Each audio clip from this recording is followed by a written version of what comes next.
This story is titled, She Said, I Don't Owe You Satisfaction. So I proved I don't owe her commitment. Now she regrets everything. Hey everyone, before we dive into today's video, I need a quick favor. We've noticed the channel's been losing some momentum, and one of the best ways you can help is by subscribing. It's fast, free, and makes a huge difference in helping us keep creating awesome content. Your support means everything. Let's keep this channel growing together. Thanks so much. And now, let's get into the video. I used to believe that when you build something with someone, whether it's a life, a business, or a marriage, you're supposed to have each other's backs.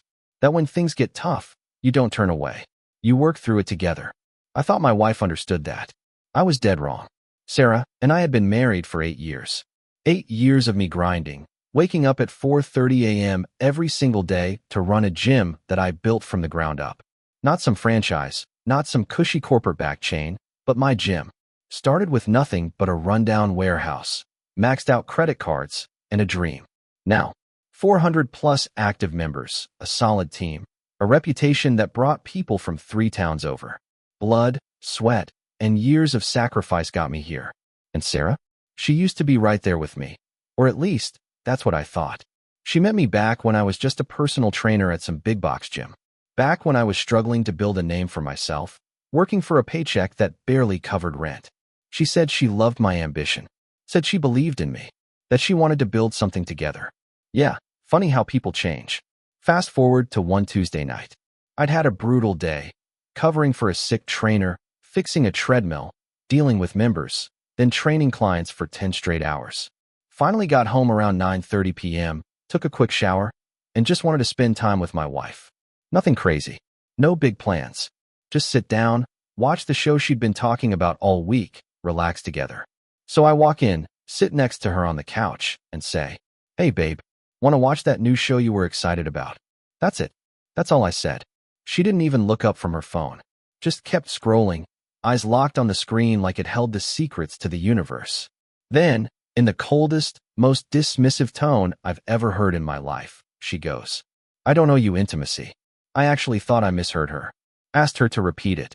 She put her phone down, looked me dead in the eyes, and said it again.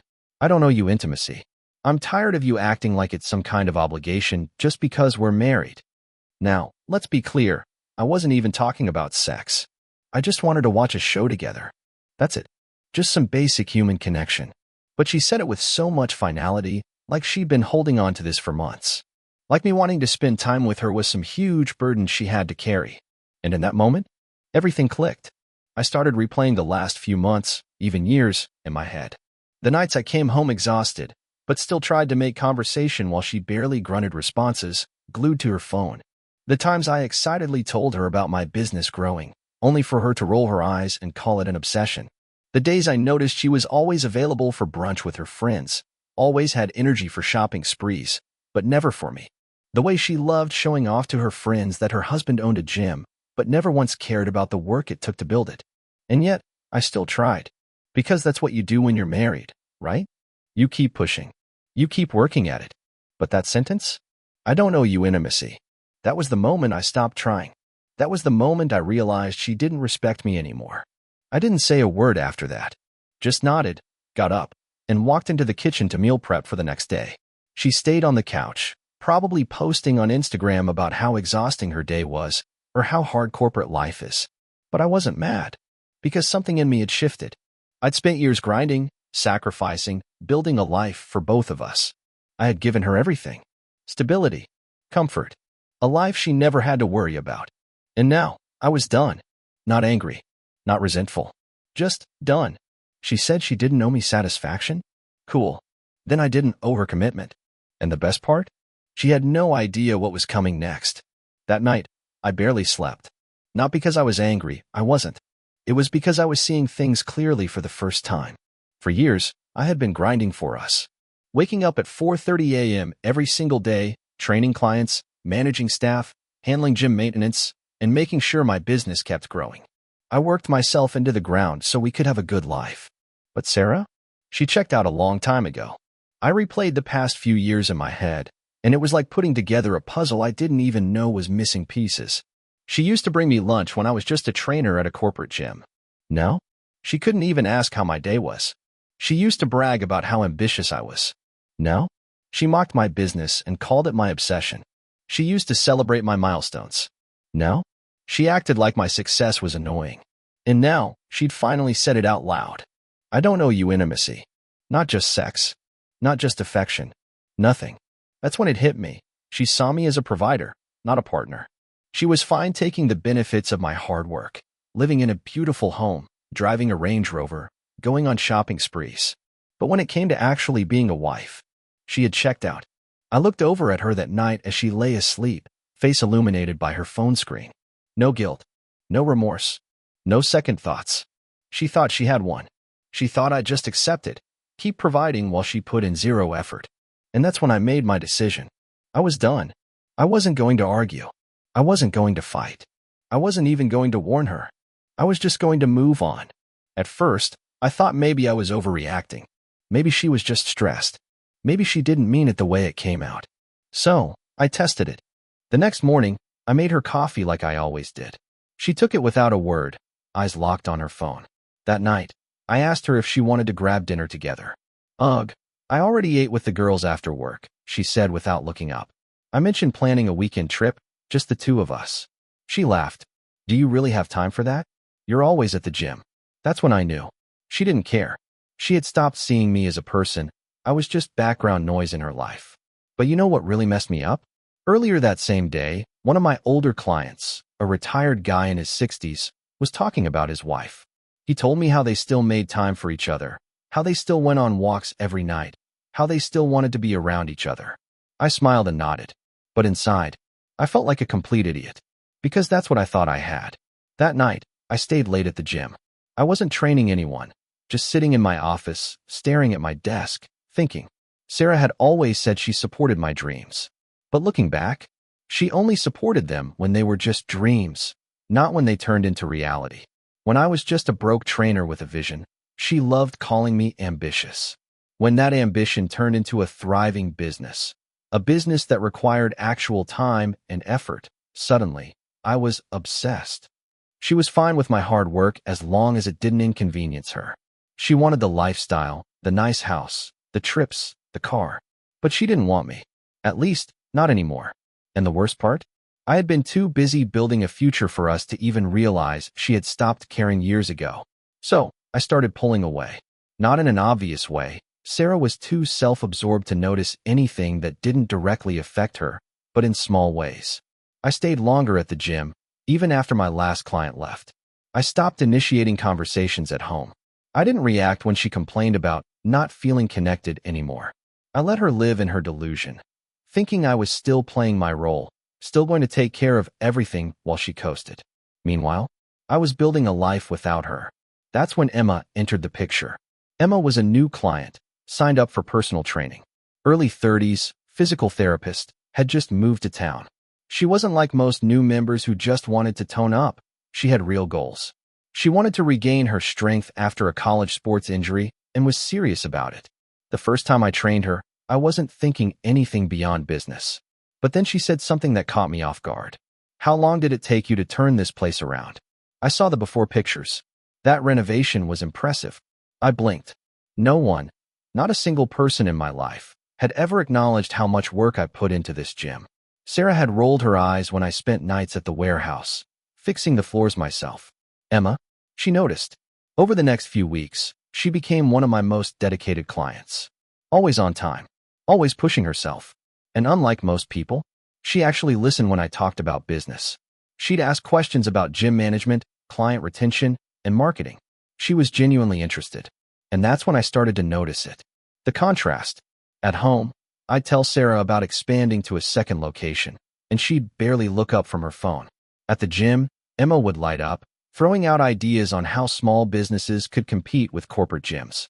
At home, Sarah would complain about me working too much. At the gym, Emma would hand me a protein shake after a long day, saying, "Figured you'd forget to eat." For the first time in years, I felt seen. But let me be clear, nothing happened between me and Emma at this point. I wasn't a cheater. Never had been. Never would be. But damn, for the first time in a long time, I started wondering if I deserved better. I didn't make any drastic moves right away. No big confrontations. No fights. No dramatic declarations.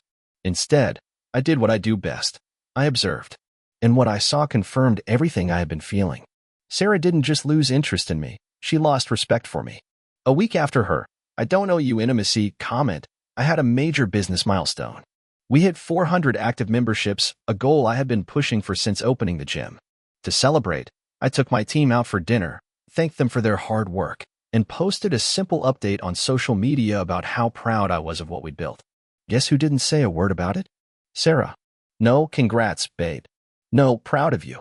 Not even a like on the post. But you know what she did post that same day? A picture of a $200 steak dinner with her coworkers, captioned, "Gotta treat yourself. Hashtag self-care, hashtag boss babe." She didn't see me as an achievement, only a wallet to fund her lifestyle. Meanwhile, Emma kept showing me what real support looked like. One morning, she showed up to her session with a list of marketing ideas she'd put together after doing research on gym expansion strategies. Emma wasn't even getting paid for this, she just cared. She told me about how her old PT clinic had grown by partnering with local businesses. Suggested I collab with sports medicine specialists to bring in more clients. Sarah, on the other hand, the last time I brought up expanding the gym, she literally sighed and said, "Why do you always have to make things harder? Isn't one gym enough?" She didn't believe in me. And the worst part? I never even noticed until someone else did. One night, Sarah had a company party.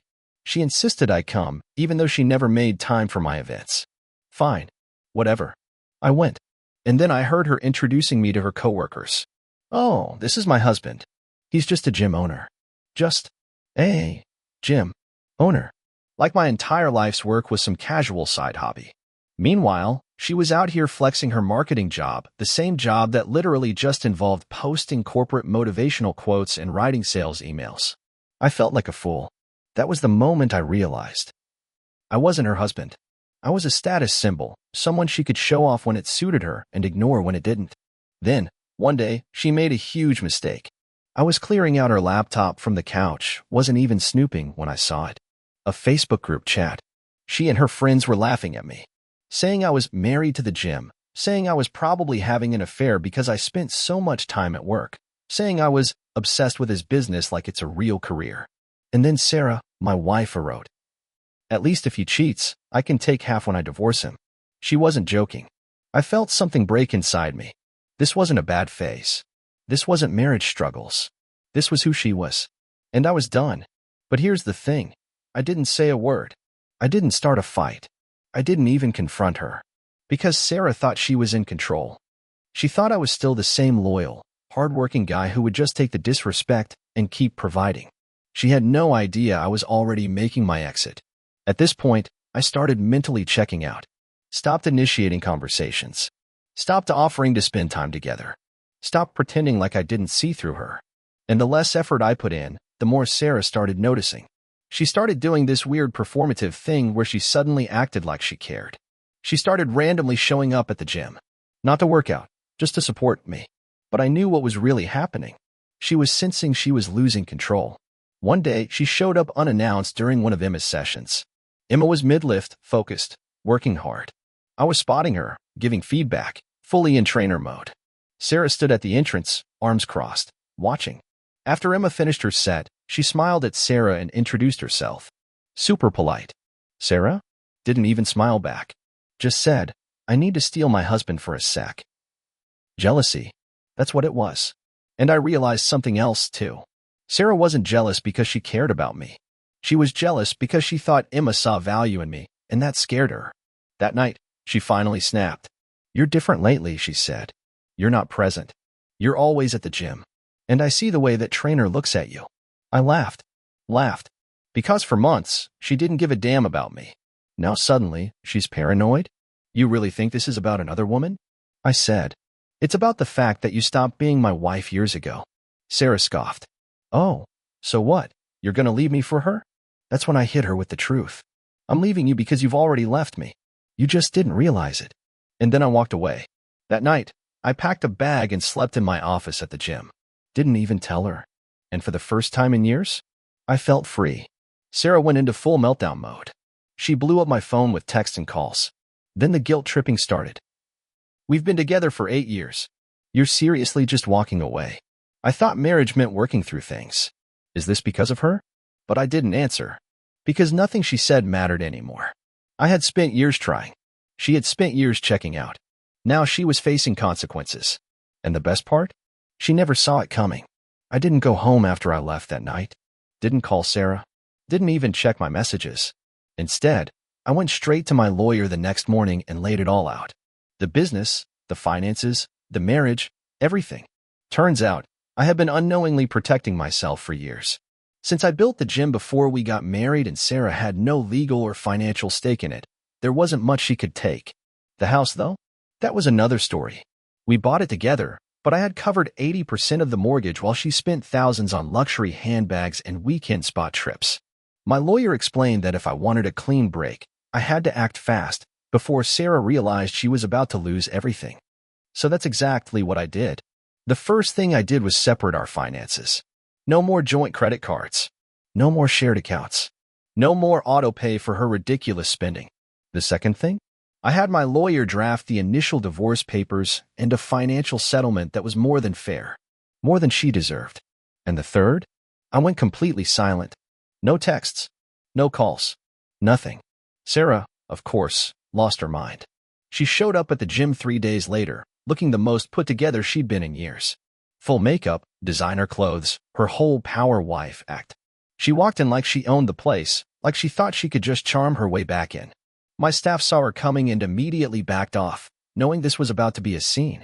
I was in the middle of a session with Emma, who had switched trainers but was still at the gym regularly, when Sarah barged in. She ignored Emma completely, walked straight up to me, and said, "We need to talk." Now, I didn't even pause, didn't even acknowledge her. Just calmly told my client, "Give me one SEC," and walked Sarah outside. The second we were alone, the act dropped. "What the hell are you doing?" she hissed. "You freeze me out for days, and now you're sending me divorce papers? Over what? Some gym rat giving you attention?" I smiled. Actually smiled. Because for the first time, I saw her panic for what it was: not love, not regret, but fear. Fear of losing the lifestyle my business had given her. Fear of losing control. I leaned in and said, "No, Sarah. I'm divorcing you because you stopped being my wife a long time ago. And now you don't owe me intimacy, and I don't owe you commitment. Remember?" Her face drained of color. She actually stumbled back, like I had physically hit her. She opened her mouth to say something, but for the first time in our marriage, she had nothing.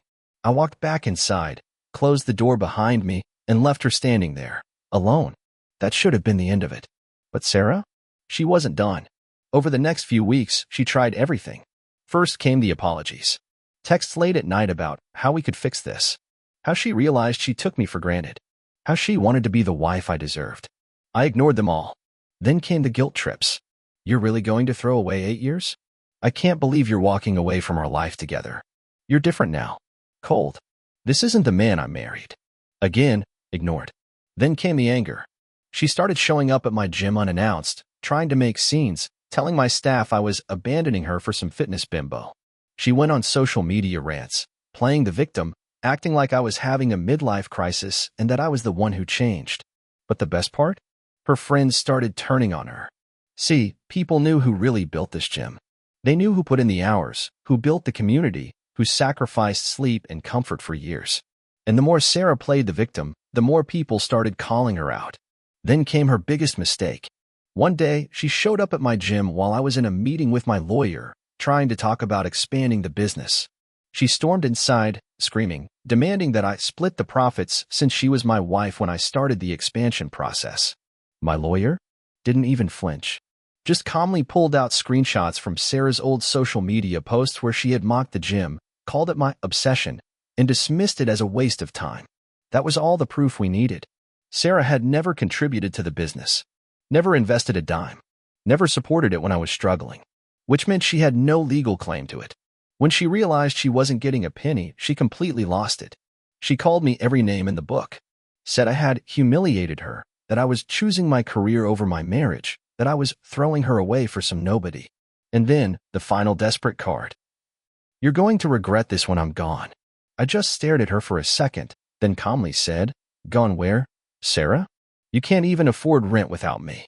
She burst into tears and stormed out. 2 months later, Her company downsized. She lost her job. Suddenly, the woman who told me I worked too much was struggling to pay her bills. She called me, crying, saying she needed help. I just texted back, "I don't know you support." Blocked her number. And just like that, Sarah was out of my life. Meanwhile, the gym? It was thriving. Emma had officially joined as a PT consultant, and we had secured funding for a second location. My business was growing faster than ever, without Sarah weighing me down. And one night, after an investor meeting, Emma and I went out for drinks. Nothing big, just two professionals celebrating a win. But at some point, she looked at me and said, "You know, you're different now. Lighter." I smiled. "Yeah, feels good to be free."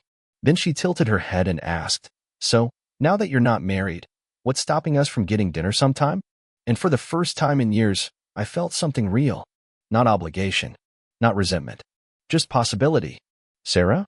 She lost her Range Rover a few months later when she couldn't keep up with payments. She's living in a cheap apartment now, still blaming me for her downfall.